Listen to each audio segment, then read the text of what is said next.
So this past Sunday morning we talked about forgiveness.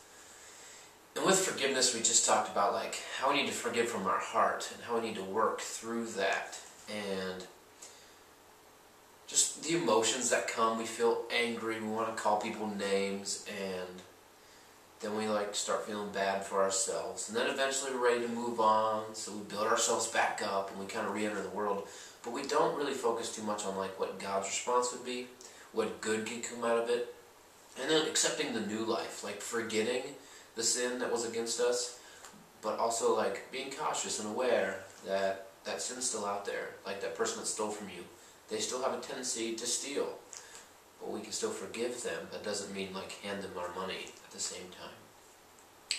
So with forgiveness, I thought we could continue that theme this week, and to explain a little bit what I think we might learn more about this week in your Devos at home, I need to tell you a short story. My grandma used to go on vacations all the time. She still does, but not as much as she used to. And every time, she'd go like 3 or 4 times a year.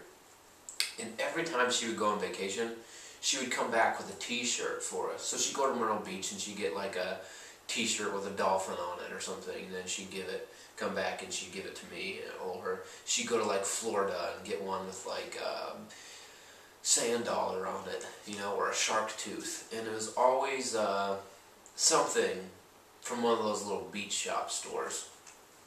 Then eventually we got kind of old and we didn't really wear the shirts, and started probably like high school age, and Grandma realized, we probably didn't want the shirts anymore, so she stopped getting them.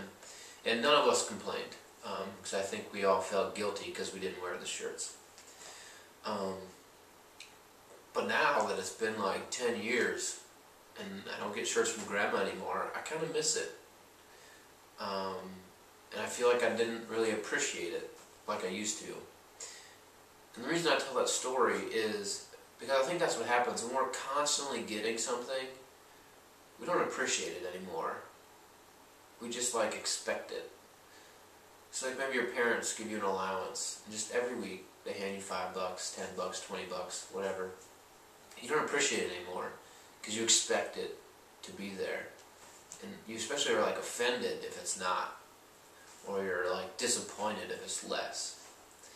Okay, so the reason I say these things is because I think about God's forgiveness, how He is a forgiving God, which we're going to read about, and how His forgiveness is always there. So I sin and I just expect to be forgiven. And I do something wrong and I expect to be forgiven, and I treat someone in a way that I shouldn't and I expect to be forgiven from God. And it makes me not appreciate that He is forgiving. So one thing that I would like to start thinking about forgiveness, and all of us hopefully can join in this thought, is that God is forgiving. And even though it's constant, it's always there, He's always forgiving, no matter what I do, I still need to appreciate it. Like, that should blow my mind. If I can slap God in the face every day and forgiveness is still there. No matter what, forgiveness is still there. I need to appreciate that more. That needs to blow my mind, that God is that consistently loving me and wanting me to be with Him forever. And He'll forgive. And He'll forgive some more. And He'll forgive again. As much as it takes. So do the readings this week and really think about how even though God's forgiveness is always there, we need to appreciate it instead of expect it.